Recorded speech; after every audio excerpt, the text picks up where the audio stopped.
Assalamualaikum warahmatullahi wabarakatuh. Alhamdulillah wassalatu wassalamu ala Rasulillah sallallahu alaihi wasallam. Apa kabar pemirsa Umat TV dimanapun Anda berada? Tentunya senang sekali saya Dery Ansyah kembali hadir menemani Anda di program kesayangan Anda. Di mana lagi kalau bukan di Wisata Imani, hanya di Umat TV. Ini mana program ini adalah saya akan mengajak Anda untuk berwisata, tentunya mengasah iman. Mungkin bisa ke masjid atau tempat-tempat yang lainnya yang tentunya dipenuhi dengan syariat Islam. Untuk episode kali ini, saya berada di masjid yang berada di kawasan Jakarta Selatan. Yang uniknya pemirsa Umat TV, biasanya ada sebuah lembaga yang memberikan penghargaan tentunya di bidang sistem manajemen terbaik itu ke dalam sebuah perusahaan.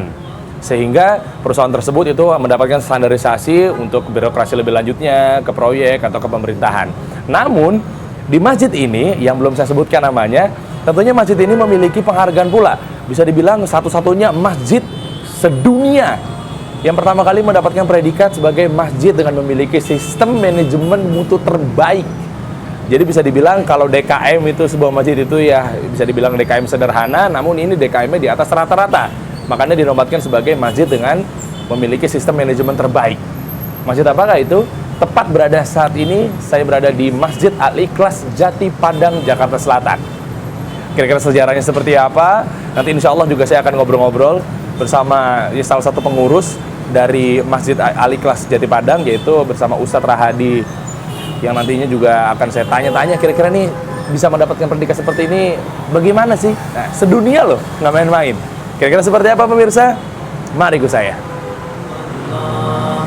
Allahu Allahu Allahu Allah.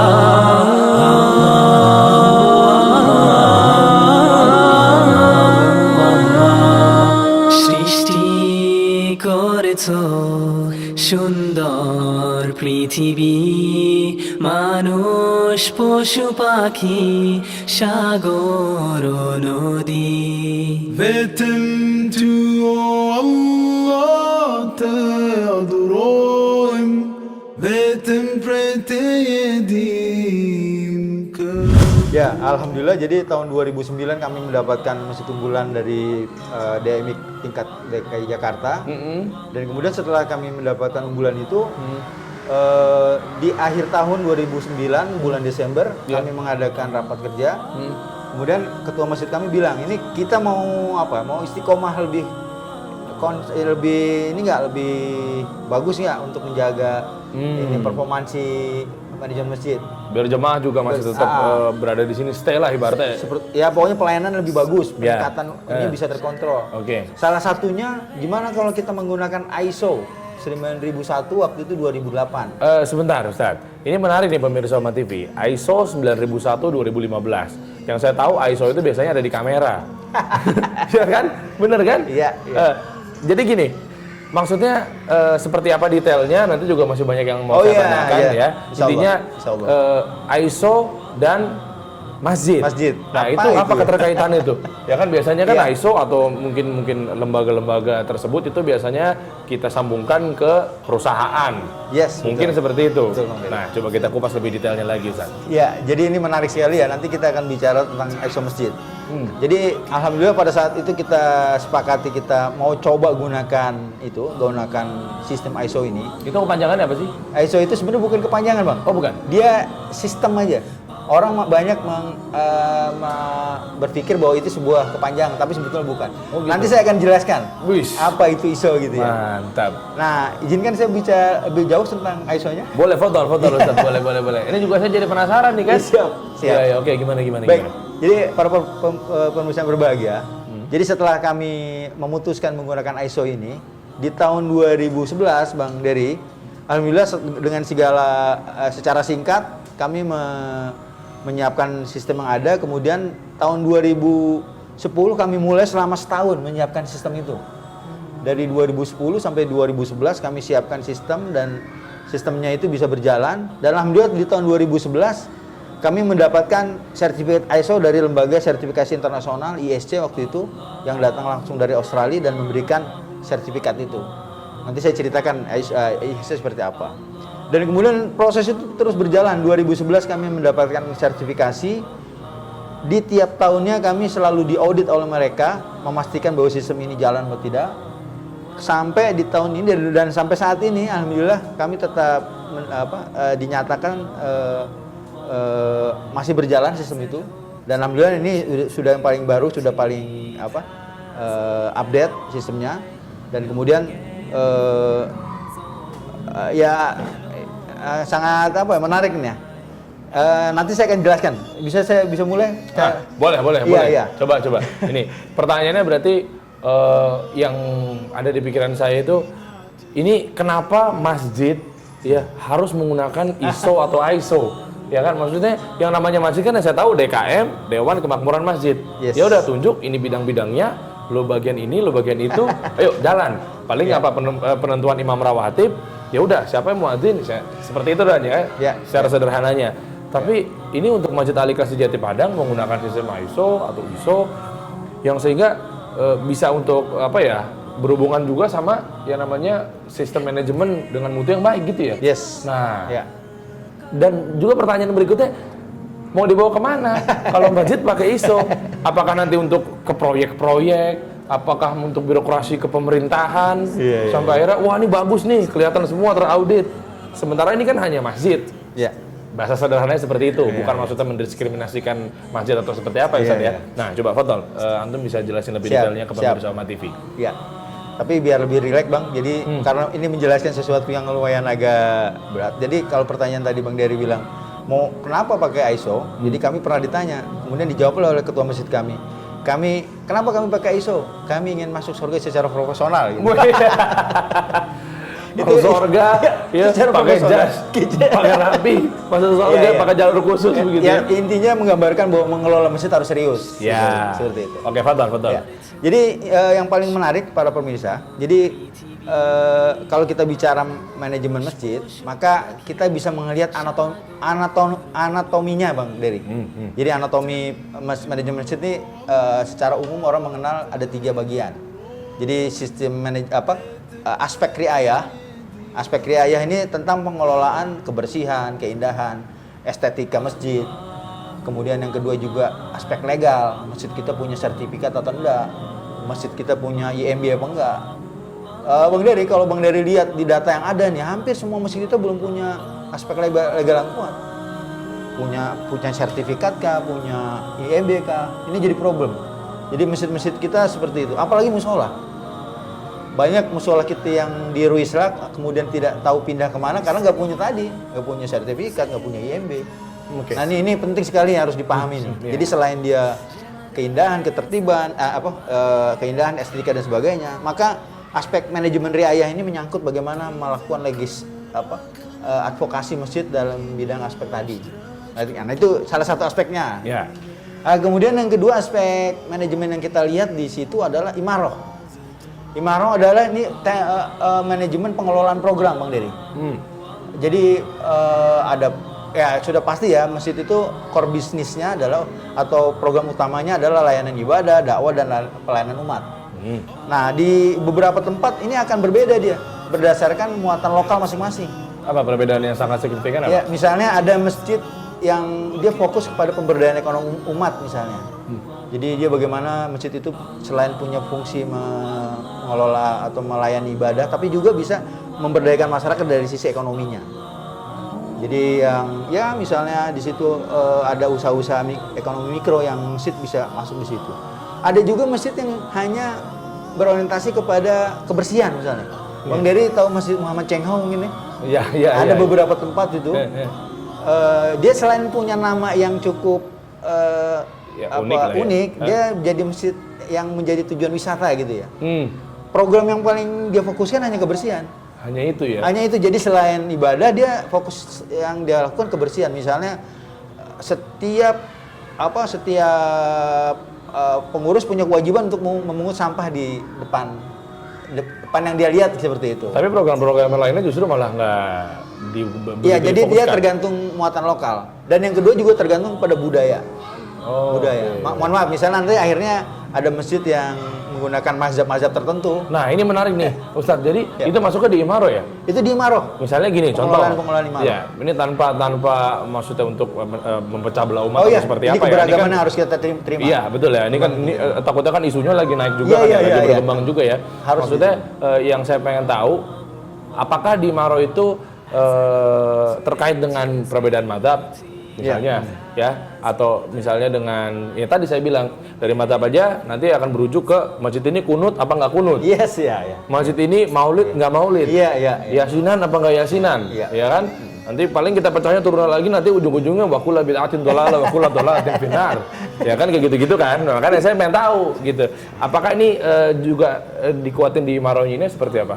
Iya, jadi tadi yang sudah dijelaskan, jadi Maro itu terkait sama bagaimana masjid tadi menggunakan fikih tertentu lah, yang ya artinya keberagaman dan sebagainya. Dan saya tidak akan fokus di situ. Itu sesuatu yang harus kita terima dan dengan itu ya, dengan segala. Yang paling penting aspek ketiga dalam manajemen masjid yaitu idaroh. Jadi tadi sudah ada program, tadi sudah ada aspek riayahnya. Dan yang ketiga ada idarohnya nih. Idaroh ini sistem tata kelola dia. Tata kelola keuangan dan tata kelola program. Oh, program yang seperti apa? Jadi dia ini ya kalau secara sederhana bagaimana mengatur surat, dokumentasi, kemudian penyusunan job desk, kemudian penyusunan program kerja seperti apa. Dan kalau nanti kita bicara ISO yang tadi disampaikan di depan, ISO itu adanya di Daro, Bang.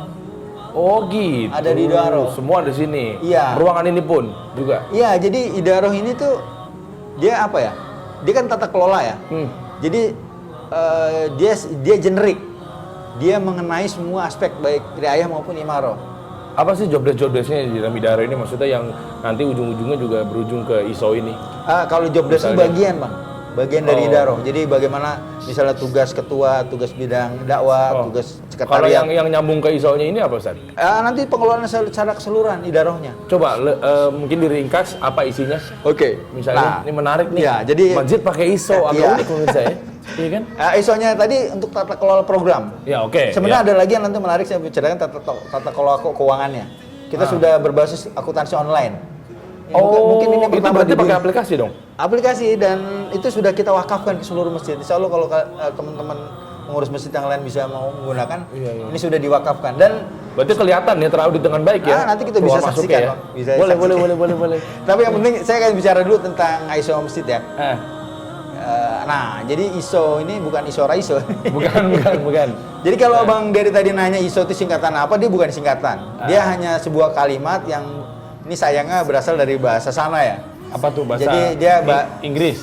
Bahasa Yunani. Dia dia konsisten. Sebenarnya kalau bahasa kita ini istiqomah ini. Oh, istiqomah. Lalu kenapa digandengkan 9001? Dia 9001 itu menunjukkan serinya kalau 9001 itu dalam dunia profesional manajemen mutu kepuasan pelanggan. Kalau kita implementasikan ke masjid, manajemen mutu pelayanan jamaah. Berarti penting ya masjid pakai itu ya? Ya. Dan pasti kuotanya masih dikit dong menggunakan ISO ya, masjid yang ada di Indonesia. Masih sedikit. Masjid Al-Ikhlas Jati Padang keberapa nih yang menggunakan ISO?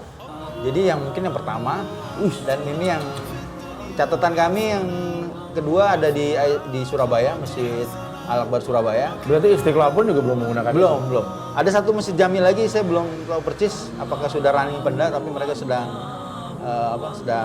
develop, sedang implementasi. Oh, saya pikir justru yang Masjid Raya Agung itu sudah menggunakan ISO. Belum ya? Belum. Oke. Itu belum. Masya Allah, Nah, luar biasa ya. berarti ini. Nah, tapi yang mana gini bang, jadi ISO ini sebetulnya dia hanya berisi persyaratan aja dia, persyaratan yang dipenuhi oleh sebuah organisasi. Berarti bisa dibilang ini terstandarisasi Saya lah. dengan persyaratan tadi. Masjid ini layak lah Ya. memenuhi syarat. Nah, Oke. Jadi untuk memahami secara sederhana ISO ini, Bang Dery suka bola nggak? Sepak bola. Suka. bola. Iya. Jadi di dunia bola kan ada FIFA ya. Iya, betul. Oh. Nah, FIFA itu yang membuat aturan-aturan. Iya, paham. Aturan-aturan. Nah, ISO itu Sehingga FIFA. nanti ada ini Liga Spanyol seperti apa, Ya, Liga Rusia seperti nah, apa gitu ya. Ini yang tadi saya bilang ke Bang Dery, di Imaroh itu kan ada banyak masjid, dia punya kultur. Bang Dery tahu gaya bermainnya Spanyol? Iya, tahu. Tiki taka. Iya. Gaya bermainnya Belanda, total football. Iya, paham. Brazil. Italia agak lambat gitu Ya, ya. Brazil gaya samba. Iya. Kalau iya. Indonesia gaya pencak silat ya. Gaya-gayaan. Nah, negara-negara tersebut secara gaya tidak dirubah oleh FIFA. Iya. Tapi negara tersebut menggunakan sistem persyaratan yang sama, kemudian dia Betul. menjadi standar untuk mencapai tujuannya. Harus. Dia ya. tidak merubah gaya. Tidak boleh. Ini pokoknya lu main harus begini. Ya, orang Brazil disuruh pakai gaya tiki taka nggak bisa dia. Dia pakai gaya samba. Oh iya. Orang Belanda dia gayanya total football. Bola selalu harus Iya, ke depan. Iya. Nah, Cuma ISO ya payungnya payung FIFA. ya FIFA dengan Sementara ini juga gitu masjid ya. Nah, cara memahami ISO itu seperti itu, Bang. Oke. Jadi baik dia di dunia profesional, dia di dunia organisasi nirlaba. Jadi sesungguhnya ingin mengarahkan sebuah organisasi itu mencapai tujuannya dengan sesuatu yang berdasarkan aturan yang disepakati secara internasional. Oh berarti sangat ngefek ya Ustadz ya? Oh iya, Masjid jadi yang menggunakan ISO sama yang tidak menggunakan ISO. iya, jadi aturannya dia menggunakan aturan-aturan standar profesional yang ada di Misalnya ya kalau untuk yang paling dasar bagaimana pengaturan untuk tempat wudhu, iya dong? ya itu salah satunya Akan ke nanti, situ ya. juga pasti nanti kan? Saya akan bicara syaratnya nih, Bang. Boleh. Ini akan menarik Ini sedikit makin nih. menarik nih pemirsa nih. Ya oke. Oke. Ini begini memang kalau masjid yang dijalankan oleh seorang insinyur seperti itu ya. Gabungan. Rapi pondasinya ya. Oke. Jadi Bang, tadi yang saya bilang syarat itu, jadi ini persyaratannya Bang. Ada 10 persyaratan untuk sistem yang baru. Jadi dari nomor 1, nomor 3 ini sebetulnya hanya definisi aja, pengertian bagaimana memahami ISO. Kalau kurang satu berarti tidak masuk standarisasi Iya, ya? jadi ini semua diaudit Bang. Ini jadi Oh gitu, iya. ketahuan semuanya? Iya, ketahuan, harus ada bukti yang kita bisa kita perlihatkan kepada auditornya seperti apa. Oke, satu persatu coba. Iya. Kalau yang nomor 1 sampai 3 ini secara umum dia hanya definisi. Definisi. Yang paling penting adalah nomor 4 sampai nomor 10. Konteks organisasi nanti dia punya pasal-pasal lagi bagaimana cara kita memahami, melengkapi. Kemudian ada konteks leadership, planning, support dan sebagainya. Ini kalau saya ceritakan bisa 3 hari 3 malam. Enggak apa-apa, nanti memang program kita menginap di sini. Kayak penghuni terakhir ya. Saya secara singkat ya, Bang. Iya, boleh. Jadi Iya dong. hubungannya dengan bagaimana melakukan controlling, yaitu ada di bab nomor 6. Oke. Bab nomor 6. Oke. Coba. Ini mungkin agak sebentar. Ini Bang. Oh ini. Ini aja lah yang paling gampang ya. Persepsi keyakinan dalam manajemen. Iya, jadi di bab 6 itu ada tentang sesuatu itu kalau ingin kita program itu kalau ingin kita buat dia harus terukur, Bang. Terukur. Nah, bahasanya kalau sesuatu yang sudah bisa kita ukur itu sudah pasti gampang kita atur atau kita manage, Betul. Sesuatu yang kita bisa manage, dia insya Allah akan lebih mudah kita arahkan ya. Sebagaimana kalau naik motor gitu ya, para pemirsa bisa melihat speedometer di situ, kemudian bisa ini kira-kira harus ngerem atau ngebut atau mungkin harus belok. Nah itu manage dan atur. Oh Seperti iya. itu. Ini menarik quote-nya. If you can measure it, we can manage it. If Seperti you can itu. manage it, we can achieve it. Oke. Hubungannya nanti bagaimana misalnya kita membuat program sholat Jumat, Bang. Nah itu gimana? Sholat Jumat. Nah, itu gimana? Sholat Jumat jadi kan di sholat Jumat itu salah satu core bisnisnya kita kan Iya. penyelenggaraan ibadah. Oh iya benar. Jadi nanti bagaimana cara mengukurnya biasanya yang kita lakukan ini nanti kita akan berbasis kepada sebuah proses, Bang. Sebuah proses. Nah, ini secara singkat. Jadi kalau proses itu sudah pasti ada input. Kemudian input itu masuk ke dalam sebuah proses. Pasti nanti ada output, Bang. Iya. Nah, kalau ada output dia harus punya outcome atau sesuatu yang yang istimewa atau dia bermanfaat apa enggak. Kayak Bang Dery kalau lagi lapar kan harus punya makanan kan? Iya dong. Makan, kemudian makan perut kita mengolah. Nah Nggak problemnya langsung tiba-tiba lagi lapar, tiba-tiba kenyang. Pasti ada prosesnya. outputnya sudah pasti dia kenyang. Iya. Tapi masalahnya kenyangnya itu bermanfaat nggak buat perutnya? Oh iya benar. Dia bergizi atau hanya buat obesitas? Iya benar. Atau paling enggak punya nilai gizi yang Iya. dia bisa memberikan bukan penyakit gitu, sesuatu yang bermanfaat buat tubuh. Iya. Nah, membuat program itu harus memperhatikan tadi input, output dan outcome-nya. Ya, jadi tadi Bang saya bicara tentang input output sebuah proses program. Sebetulnya program kita ada 83 Bang tahun 2017 kemarin. 83. Ini sekarang ada kita perkurang sedikit biar lebih fokus, ada sekitar 78 yang sekarang. Itu per tahun. Per tahun. Itu berarti udah pasti targetnya ya untuk mencapai keobjektifan itu berarti memang udah pasti terrealisasikan ya? Ya nanti ada yang terrealisasi ada yang tidak juga. Itu berdasarkan oke. kontrol. Boleh. Jadi kalau tadi ada output ada input, saya memberikan contoh misalnya layanan sholat Jumat. Jadi layanan sholat Jumat itu kan dia program dari bidang dakwah dan ibadah dia. Jadi kita punya ukuran-ukuran yang terkait dengan bagaimana mengukur kualitas dari sholat Jumat tadi. Oh, oke. Maksudnya mengukur dalam arti apa nih? Jamaahnya? Kepuasan jemaah. Lo tahu dari mana? Tadi kan saya bilang, jadi input itu proses itu ada input, ada output dan ada outcome. Nah kalau yang sholat Jumat sudah pasti itu dia ada inputnya perencanaan. Perencanaan itu paling tidak menyangkut nah ini sudah digambarkan ya. Coba. Ya, jadi kita mulai dari core bisnisnya deh. Jadi kita mendapatkan informasi dari jemaah seperti apa, keinginan dan sebagainya. Kemudian di sini diproses. Oh berarti ada database-nya dulu sebelumnya ya? Database, kemudian kan di sini ada selain dari jamaah, maka sistem yang kita siapkan misalnya dana yang kita siapkan buat kebutuhan sholat Jumat, buat transport khotib dan sebagainya. Kemudian ada pengurus yang menjalankan sistem, ada aturan-aturan disepakati, kemudian ada waktu yang disepakati. Itu inputnya Bang. Nah outputnya itu sudah pasti sesuatu yang bisa kita ukur gitu ya. Misalnya tersusunnya jadwal sholat Jumat sebelum tahun berjalan Bang. Jadi daftar sholat Jumat itu harus disusun, sudah harus selesai di tahun 2018 pada bulan Januari Desember kemarin. Jumat terus ya dipikirkan ya. Betul. Kemudian itu sudah tersusun. Yang kemudian yang kedua koordinasi dengan khotibnya itu sudah pasti harus terrealisasi pada saat itu. Itu salah satu input Bang. Kalau nanti di pertengahan tiba-tiba ada khotib yang berhalangan hadir, gimana? Nanti kan ada SOP-nya deh, SOP-nya. Jadi input dari sholat Jumat ini yang kita audit sudah tersusun belum tadi daftar khotib, materi dan sebagainya sudah terhubungi belum? Kemudian yang kedua tim ininya sudah belum? Sudah tim muazinnya kemudian dan sebagainya. Nah outcome-nya ini outcome yang paling berat nih. Apa nih? Sebenarnya gampang. Misalnya terlaksananya sholat Jumat 53 kali selama setahun. Sudah pasti itu kan? Sudah pasti. Kurang lebih ya? Ya, kurang lebih lah. Kalau ada 2 atau 3 itu berarti mesti nggak ngelaksanain sholat Jumat berarti ya? Iya benar. Kemudian yang kedua, outcome-nya diantaranya adalah nanti kita survei ke jemaah, apakah Anda sudah merasakan khutbah-khutbah ini bisa mendidik atau memberikan pencerahan? Itu salah satu surveinya. Isi khutbahnya ya? Nanti kita survei itu dan ternyata kalau misalnya masih ada keluhan, kita anggap kita belum berhasil.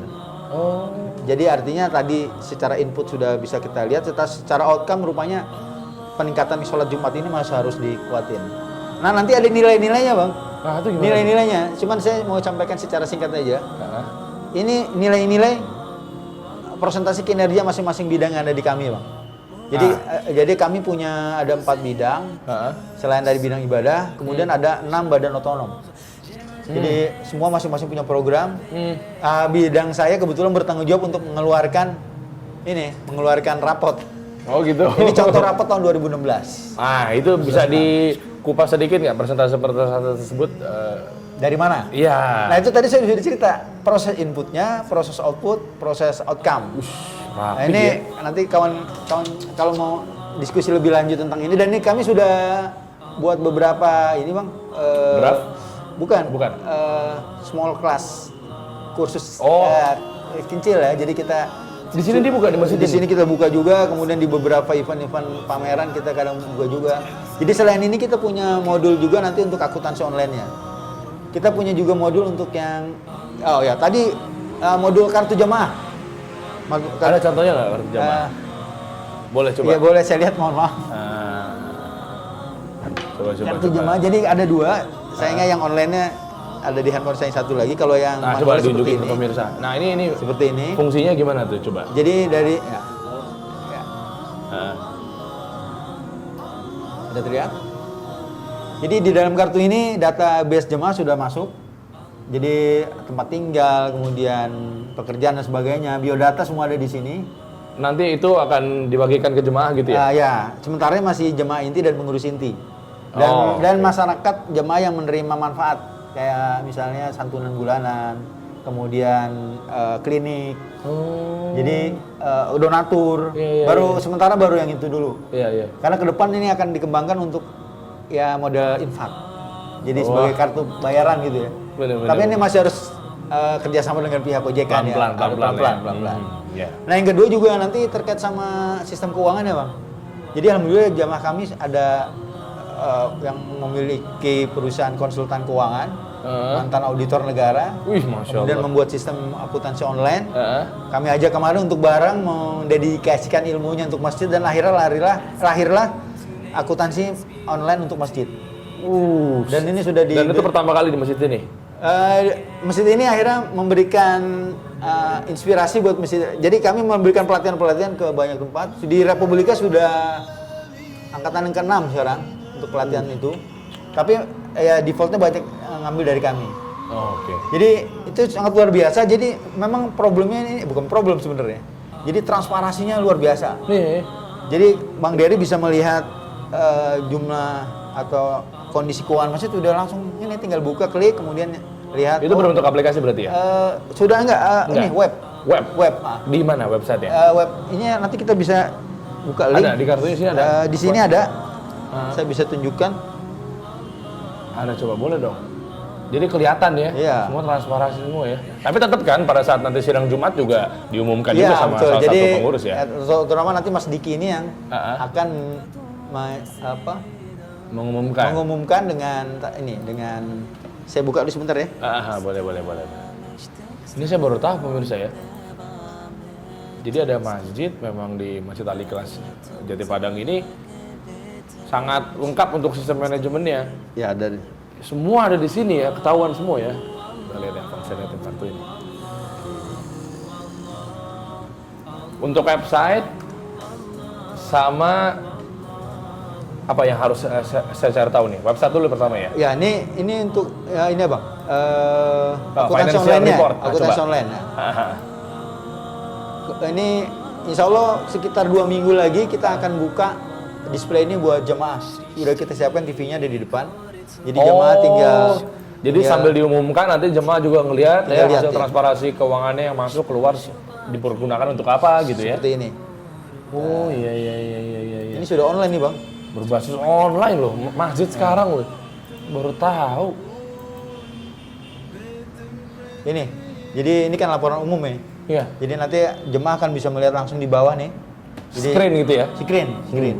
Jadi transparansinya, kemudian yang kedua juga alokasi uang jemaah yang terutama nanti yang donatur. Donatur kita akan kasih akses tersendiri. Iya. Jadi Apalagi donatur tetap lah ya. tetap, jadi uang dia sudah sampai digunakan seperti apa. Terutama yang buat zakat Bang ya. Kan zakat kan kita harus strict dengan 8 asnapnya gitu ya. Oh iya betul. Jadi Ini uang- lazisnya juga jalan di Ya, sini. jadi kita pastikan bahwa uang itu sesuai dengan asnaf yang memang sudah menjadi sebuah kesepakatan syariah kita, sehingga Betul. akhirnya ya nggak salah kaprah lah penggunaan Iya, tadi. betul. Kemudian yang infak sodakohnya juga sudah nanti dari para jemaah bisa melihat langsung. Ini data real per 22 Februari Bang. Oke. Jadi nanti kalau kasir di bawah itu melakukan transaksi, dia langsung merubah. Kelihatan semua. Merubah. Iyalah pasti. Merubah di sini. Dan ini menjadi catatan digital Bang. Sistem ya. Oke. Ini jadi apa ya? Ya hisapnya sudah langsung di sini. Iya, tahuan semua. Auditnya sudah langsung di sini. Tapi ntar nih ke bawah juga ntar ke akhirat ya bener ya. Jadi bawah Tahuan nih kita mau ngapain aja ya. catatan digitalnya sudah ada di. Iya bener. Ya ini silakan para pemirsa sekalian, ini sudah diwakafkan oleh pembuatnya, kebetulan pengurus masjid kita juga. Jadi silakan ini nanti digunakan sebagai sebuah kemaslahatan pembangunan umat. Karena nanti dari sini kita bisa ini juga mengarahkan sebuah program juga bisa dari sini. Jadi seperti apa? Waktu kami keliling ke masjid, ya ada juga masjid yang karena nggak punya perencanaan, dia hanya based on masuk keluar dan itu juga bisa digunakan ini. Jadi tapi nanti ke depan kita akan arahkan. Jadi misalnya one masjid tahun depan kita akan arahkan untuk pengembangan ini, tahun berikut untuk pengembangan ini dan sebagainya. Jadi berarti SOP ini sebenarnya harusnya dilihat dari apa ya, ibaratnya Amirul Mukminin atau mungkin pemerintah setempat dihimbau, iya kan, minimal dari gubernur kita lah, iya kan. Iya dong, harus SOP kan bahwa ini masjid pakai ini, apalagi tadi udah saya mendengar ucapan dari Ustadz udah diwakafkan. Kita bondong-bondong, jadi sehingga struktur masjid antar masjid juga rapi. Ya. Nah, umat jadi terbangun jadi rapi juga kan, nggak bisa dipecah belah, Masya Allah. Jadi waktu kami di rapat kerja itu, masing-masing bidang harus mempresentasikan programnya, dan bahkan mereka, wah kami harus punya budget segini untuk melaksanakan program ini. Jadi hidup. Nah, ini ngomongin budget nih Ustadz nih, berarti kan dengan pola seperti ini, berangkat dari tadi ISO sampai akhirnya ini ada mungkin saya bilang software kali ya, ya digital inilah. Ini kan pasti kan ya ada budgetnya. Nah ini memenuhi syarat tentu budgetnya berapa? Iya, yang tadi saya bilang Bang. Besar ya? Iya. Lumayan ya? Jadi Untuk bikin biaya ini? Semualah. Ini sudah diwakafkan Bang. Oh gitu? Iya, jadi kalau ceritanya ISO, tapi untuk ngambil ISO juga ada budget kan, kalau itu kan. Ini satu persatu lagi saya kupas nih masalah budget nih. Iya kan? Alhamdulillah kalau yang ISO tadi, kami kan diaudit oleh lembaga sertifikasi dari luar ya. Iya. Secara biaya mereka tidak memberikan ini, mereka memberikan free buat kami. Jadi, gitu. Jadi kami hanya dikenakan biaya akreditasi Bang. Apa itu? Jadi akreditasi kan kalau dan dunia sertifikasi itu pasti lembaga sertifikasinya diakreditasi oleh lembaga di atasnya. Akreditasinya apa? Jadi kami hanya membayar akreditasinya. Kebetulan lembaga sertifikasi kami dari Australia, kemudian yang memberikan akreditasi sebuah lembaga kerjasama antara New Zealand dan Australia. Dan kami hanya membayar itu dan nggak terlalu besar. Bahkan karena dia tahu, mereka itu tahu kalau ini adalah buat lembaga dakwah. Iya juga. Alhamdulillah juga lead auditor yang datang ke kemari, yang ke kami yang sama audit, dia waktu pertama kali 2011 itu baru belajar Islam Bang. Dan alhamdulillah sekarang sudah Islam, sudah Muslim. Masya Allah. Sudah Muslim. Mudah-mudahan dia juga kaget. Ini ada lembaga. Waktu dia mau dia datang ke Jakarta dari Australia mau kemari, dia bingung juga. Ini bagaimana mungkin kami mau mengaudit sebuah lembaga Tuhan sementara kita diciptakan oleh Tuhan kan? Iya, benar. Akhirnya sama asistennya, kita tidak akan mengaudit lembaga Tuhannya. Tapi kita akan mengaudit orang yang melaksanakan amanah, melaksanakan pekerjaan di lembaga Tuhan tadi. Iya benar. Seperti itu. Akhirnya dia datang kemari bukan memberikan tagihan tapi memberikan infaknya. Masya Allah. Memberikan infaknya. Itu yang dari sistem ISO. Mudah-mudahan ini hanya satu trigger kita dorong. Mungkin nanti bisa lewat Dewan Masjid membuat sebuah standarisasi yang bagus tentang masjid. Betul. Bukan berarti ini harus diikuti mentah-mentah. Ini hanya satu bentuk. Ya ini benang merah lah kalau bisa dibilang ya. Ada tracknya, jadi kita rapi gitu jalannya. Kan? Nanti mungkin kita akan khusus secara kemasjidan di Indonesia. Nah kalau yang di sistem akuntansi online-nya ini kebetulan ini sudah running di perusahaan-perusahaan besar Bang. Jadi, tapi dibawa ke masjid? Iya, ini, makanya tadi saya bilang, jadi setelah mereka running di perusahaan-perusahaan besar, seperti di Pertamina, di yang ya BUMN lah ya. Iya, secara cash flow mereka jauh lebih besar gitu, jadi tingkat ininya returnnya tinggi. Tapi impact-nya ada nggak sih Ustadz dari sini? Transparansi Bang.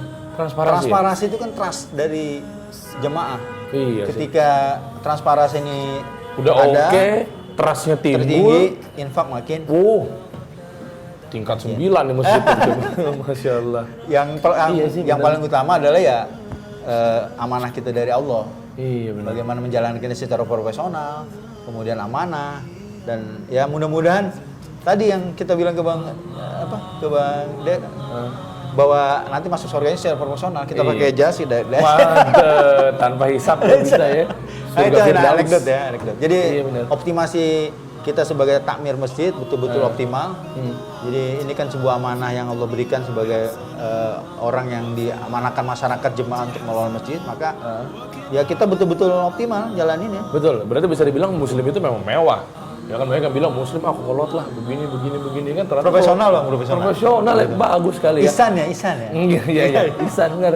Oke, berarti kita masuk ke kegiatan-kegiatan atau Oke, mungkin Ustadz ada yang mau tambahin lagi? Iya. Saya rasa cukup atau gimana? Ya secara global seperti ini.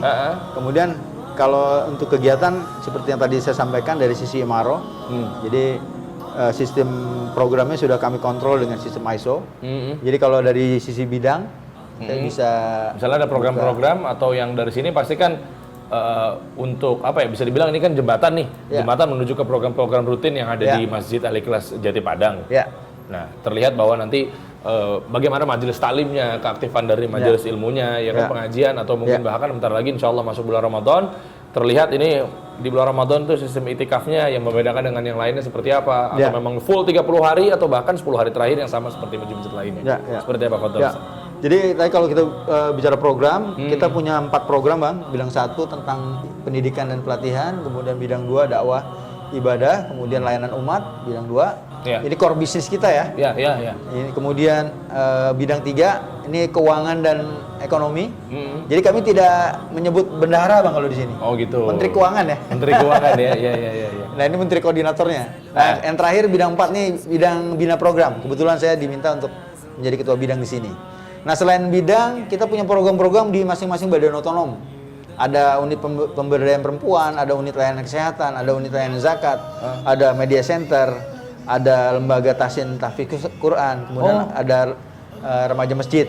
Nah, ini kita sebut tuh sebagai badan otonom, yang langsung dia fokus kepada ini masing-masing. Kemudian kita juga punya TKIT di sini. Nah, kemudian ada sekretaris umum yang punya program juga tentang riayah di sini ya. Tadi kebersihan, keindahan, ketertiban, kemudian aspek legal dia ada di sini. Nah, yang lain-lainnya terkait dengan tadi yang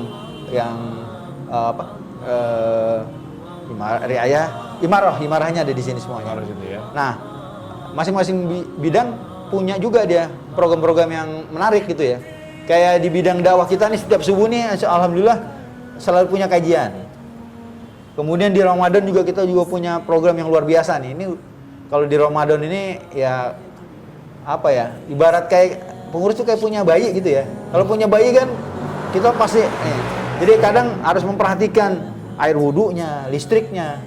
Jadi kita bukan dibuat tidak tenang sih ya. Kita dibuat serius untuk memikirkan itu. Nah, di Ramadan banyak program-program menarik, misalnya di apa? Nah, ini yang contoh kartu nih. Ini misalnya di Ramadan itu kita punya program anak soleh. Jadi anak soleh itu mereka punya ini. Jadi setiap sholat 5 waktu mereka tap ini dengan ada barcode-nya.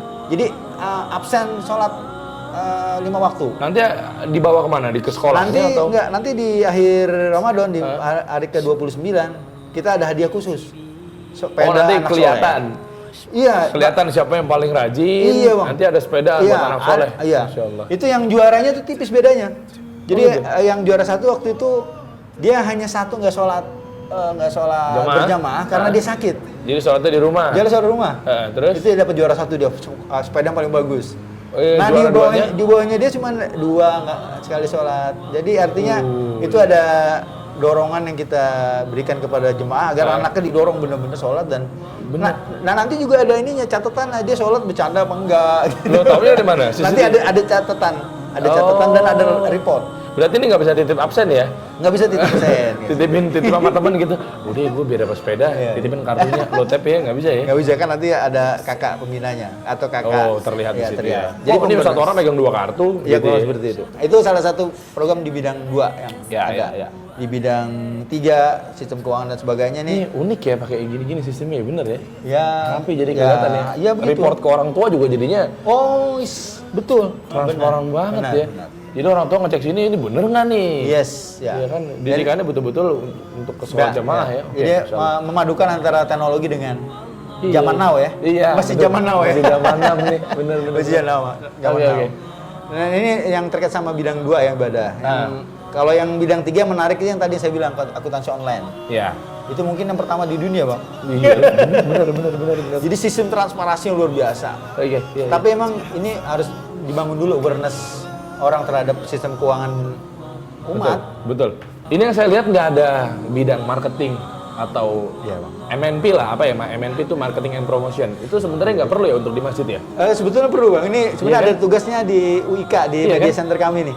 Soalnya kan terkait yang namanya masjid kan pasti untuk kemaslahatan umat. Ya. Yang dimana pasti kan kita mungkin bisa bikin event-event syariah kan nggak ada yang tahu kan. Betul.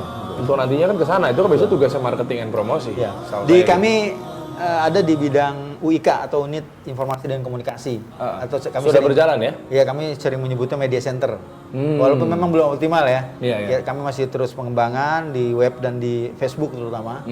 Nah, iya tuh digital kan kita mainnya. kan? Ini sedang kita coba kembangkan, mudah-mudahan tahun 2018 ini bisa lebih kuat. Betul. Terutama buat ini, Bang, yang repot ini kan apa ya? Jurnalisnya gitu. Iya. Yang memberikan report ini yang sedang kami coba kembangkan ini. Seperti itu. Oke, nextnya. Ya, jadi ini adalah konsep organisasi kami berikut dengan program yang tadi saya sampaikan. Saya tambahkan sedikit juga. Jadi di atasnya ini kami punya Dewan Syariah. Kemudian di Dewan Syariah ini fungsinya memberikan fatwa-fatwa untuk kegiatan yang ada di kami. Contohnya, Bang, misalnya kami ingin membangun tempat wudhu atau toilet, itu kami harus mendapatkan fatwa dulu dari Dewan Syariah. Benar. Jadi agar nggak sembarangan juga gitu bikin toilet dekat tempat. Atau misalnya kita punya toko di bawah. Nah, toko itu harus ada syariah fatwa juga. Betul. Jadi cara mengatur kan ya seperti itu kan ya. Yang berada di dalam Dewan Syariah itu apakah dari MUI-nya langsung iya. atau seperti apa? Sementara masih guru-guru kami yang ada di masjid kami. Jadi alhamdulillah kebetulan ada satu yang udah hafiz gitu yang menjadi ketua Dewan Syariahnya. Bisalah itu Iya. sebagai pengeluar fatwa Ya, gitu ya. Seperti itu. Kemudian juga beberapa ustadz-ustadz yang ada di sini semuanya. Yang Baik pemirsa Umat TV, tentunya kita sudah berada di penghujung segmen. Yang dimana sama-sama kita ketahui bahwa sesuai di awal segmen, saya berbicara kepada pemirsa, tentunya ada masjid yang mendapatkan predikat atau penghargaan dinobatkan sebagai masjid yang memiliki sistem manajemen atau mutu terbaik sedunia bahkan.